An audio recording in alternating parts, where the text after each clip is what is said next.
Masjid Hikmatul Hakim.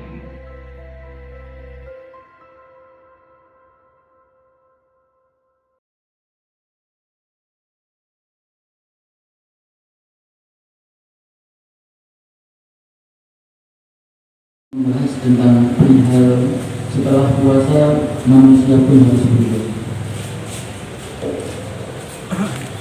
Kita sangat bersyukur karena Allah masih memberikan kita berupa nikmat yang mempertemukan kita semua dengan bulan Ramadan yang mulia ini, yang sepatutnya kita manfaatkan untuk menjadi hal yang sebaik mungkin untuk meningkatkan ketakwaan kita. Kita akan menjadi pribadi yang soleh sehingga memperoleh predikat takwa di akhir Ramadan ini. Manusia diwajibkan oleh Allah Subhanahu wa Ta'ala untuk berpuasa, tapi juga sudah menjadi sunatullahnya bahwa hewan pun juga berpuasa. Walaupun setelah berpuasa status hewan tetaplah hewan. Allah yang berumur 40 tahun untuk ia memperpanjang umurnya, untuk ia bisa survive, ia akan memperpanjang umurnya, ia akan mempertahankan hidupnya, ia akan pergi mencari tempat yang begitu sepi dari keramaian, ia akan mencari contohnya seperti di gua maupun di tengah hutan. Ia mulai untuk mencopot bulunya, ia akan mulai untuk mencopot cakarnya dan akan melepas paruhnya. Lalu ia akan berpuasa selama 150 hari. Itulah yang dilakukan Fir'aun untuk survei pada dirinya sendiri. Lalu setelah 150 hari, apa yang didapatkan oleh si elang? Si elang akan tumbuh dengan tubuh yang baru, ia akan fresh dengan tubuh yang baru. Ia akan pergi berburu lagi dengan kesempatan hidup selama 30 tahun. Lalu sama halnya dengan ular.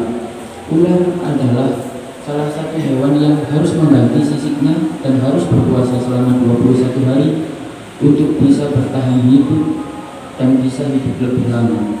Sama halnya dengan ular. Ular akan menjadi kepompong kalaupun ulat akan menjadi kupu-kupu kalaupun ia akan berpuasa pada fase kepompongnya. Sebelum puasa namanya elang masih tetap elang, setelah berpuasa pun masih sama. Makanannya pun tetap sama, ia akan memburu ayam, entah itu anak bebek dan lain sebagainya. Sama halnya dengan ular, tetapi berbeda dengan ulat. Sebelum berpuasa, ulat adalah hewan yang dianggap oleh manusia itu hewan yang menjijikkan sebagai hama, merusak tanaman, memakan daun-daun, dan pokoknya sebagai dianggap sebelah mata oleh manusia.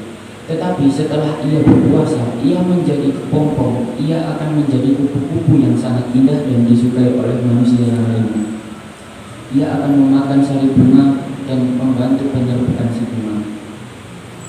Sebab itu, berpuasa harusnya menghijrahkan diri seseorang untuk menjadi lebih baik lagi dan semakin bertakwa. Orang yang bertakwa mampu menjaga lisan dari yang dilarang, menebar kebaikan, dan tidak menyebarkan berita bohong atau hoax. Di bulan Ramadan ini kita juga belajar tentang toleransi dan saling menghargai.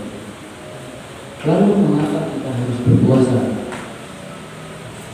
Allah telah menyuruh kita dan Allah telah berfirman pada surah Al-Baqarah ayat 183 yang berbunyi, A'udzubillahi minasyaitonirrajim.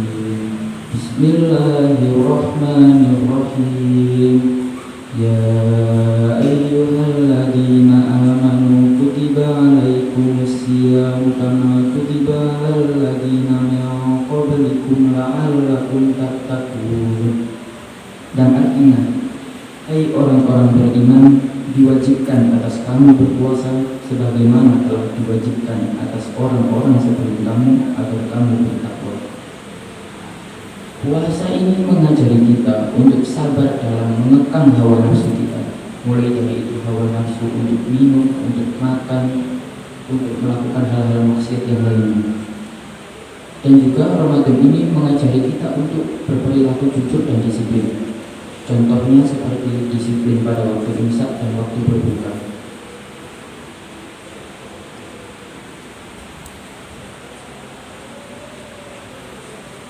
Untuk mencapai ketakwaan, kita harus mengimani Islam, kita harus mengilmui Islam, dan kita harus mengamalkan Islam serta harus memperjuangkannya.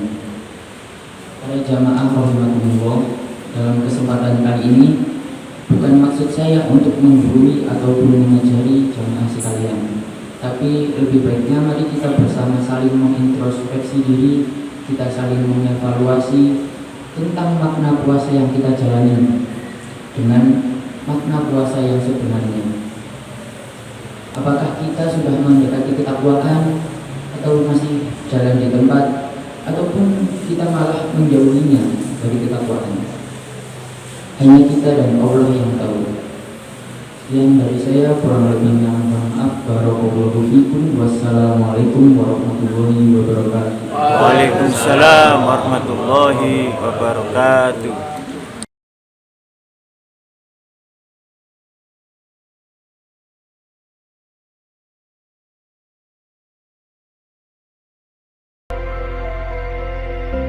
Masjid Hikmatul Hakim